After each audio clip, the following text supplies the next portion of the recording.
ইসলামী দলগুলো ইতিমধ্যে দেশের গণতন্ত্রের জন্য, দেশের উন্নয়নের জন্য, দেশের মানুষের মুক্তির জন্য তারা ছোটখাটো বিষয়গুলো থেকে নিজেদেরকে বিরত রেখে মূলত দেশ এবং জাতির কল্যাণে তারা ঐক্যবদ্ধ হবে এবং সেই প্রত্যাশাও জনগণের, আমরাও সেই প্রত্যাশা করি। ঐক্যের ব্যাপারে যে আমরা ওলামা ইকরামের সাথে কথা বলেছি, দীর্ঘ সময় ধরে যে ইসলামিক দলগুলোর ঐক্য নিয়ে ভাবছেন, আসলে এই ব্যাপারটা যদি একটু বলতেন। 54 বছরের ইতিহাসে সবচেয়ে ভালো সময় বাংলাদেশের জনগণের জন্য, এটা খুশির খবর।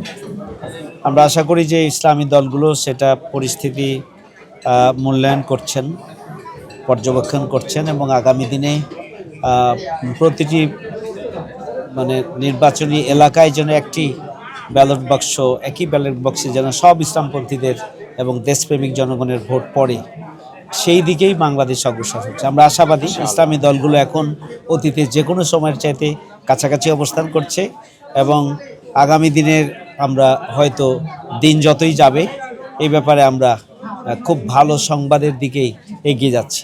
আমার মনে হয় যে এদেশের জনগণ আগামী দিনে ইসলামপন্থী এবং দেশপ্রেমিক যারা, তাদের ঐক্যবদ্ধ হওয়ার স্বপ্ন নিয়েই জনগণ বেঁচে আছে এবং তারা আগামী দিনে এই ধরনের একটি সুযোগ যদি পায় তাহলে সেই সুযোগকে তারা কাজে লাগানোর অপেক্ষায় আছে। এদেশের জনগণ ইসলামপন্থীদের ঐক্য চায় এবং ত্যাগের যে রাজনীতি এতদিন চলেছে এবং ইসলামপন্থীদেরকে ট্যাগ দেওয়ার জন্য বিভিন্নভাবে তাদের বিরুদ্ধে নিপীড়ন চালানো হয়েছে, বিভিন্ন নামে তাদেরকে চিহ্নিত করা হয়েছে, চিত্রিত করা হয়েছে। আমার মনে হয় ইসলামপন্থীরা এবং ইসলামী দলগুলো ইতিমধ্যে নিজেরাও প্রত্যেকে অনেকে সচেতন দেশের গণতন্ত্রের জন্য, দেশের উন্নয়নের জন্য, দেশের মানুষের মুক্তির জন্য তারা ছোটোখাটো বিষয়গুলো থেকে নিজেদেরকে বিরত রেখে মূলত দেশ এবং জাতির কল্যাণে তারা ঐক্যবদ্ধ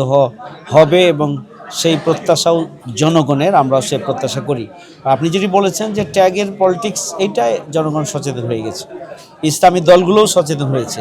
সুতরাং আগামী দিনে ট্যাগের এই তথাকথিত যে পলিটিক্স, সেই পলিটিক্স জনগণের কাছে আর গ্রহণযোগ্য হবে না ইনশাআল্লাহ।